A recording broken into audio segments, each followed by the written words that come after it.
Hi everyone, it's Sue from Yuli Katz Designs and Yuli Katz World blog. And today I've got another Christmas oven card. We're going to be using the Hero Arts, my monthly hero kit, which features a die set that cuts a front with an oven with a door that will open. We're going to put a little die-cut turkey in it. It comes with its own sentiment stamps, although none of them really say anything about Christmas, although I did end up using the Just Something I Whipped Up, and that I've stamped on the back of our card here, so I'll sign it there. I've used the rubber stamp, background stamp, to create the tile background, which will go for our stamp. But inside I've used a sentiment from Scrapbook and Cards. I've cut out my basis for my platform from a 4 1/4 by 5 1/2 piece of black cardstock. I'm going to do some customization of the piece. It's here.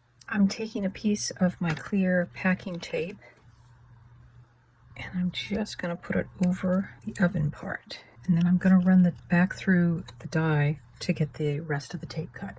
Now we're going to glue this piece onto our card front, and then we'll start doing some paper piecing to make it come to life. And I didn't glue down my oven door. We'll put a weight on it and let it dry. I've die cut a couple pots and pans. I've used the packing tape concept so that I can get that little bit of shine on them. I'm going to color pot handles with a permanent marker. To make the roast turkey, I cut a full one out of brown, and then I cut a partial one out of silver, and then we'll just trim off the parts we don't need, and then we'll glue it on top of the other. And then we'll do a little shading with some ink. I'm using the smallest of my detail blending brushes by Altenew, Vintage Photo Distress Ink.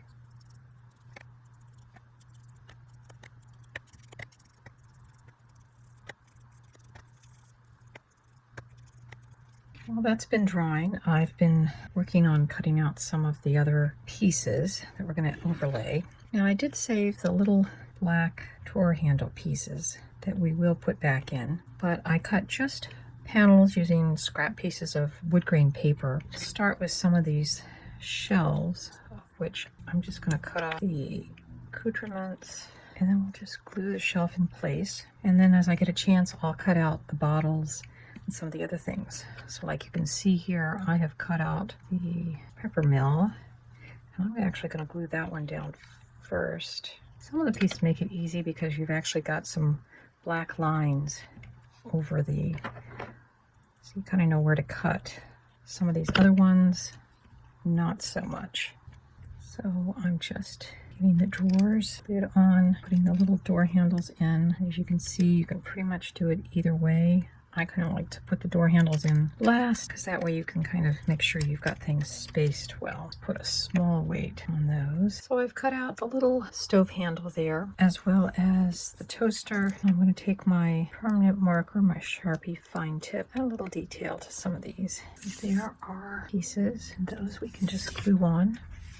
And we'll keep working on some of the other little small details. I'm just coloring the inside of the oven with a gray marker, so it has a slightly different texture than the back of the wall. And that is a warm gray, #1, using my Creative Craft Products markers. And I'm just gluing in my turkey we've already colored. I've also used my red Sharpie, and you can see I've put a little bit of flame underneath my pots. I did take a piece of brown cardstock and covered this little sugar bowl. I've covered the black outline with a silver gel pen, and I've taken my very fine tip Sharpie marker to color and add detail to the pot. I've colored in my fruit bowl using a variety of markers, which will be listed in the supplies list if you need to know the shades. And when we cut out the drawers, I did cut out the bowl part. So I'm just going to glue that onto that, and then we'll glue the whole thing onto the bottom. So now we've got all of the shelf items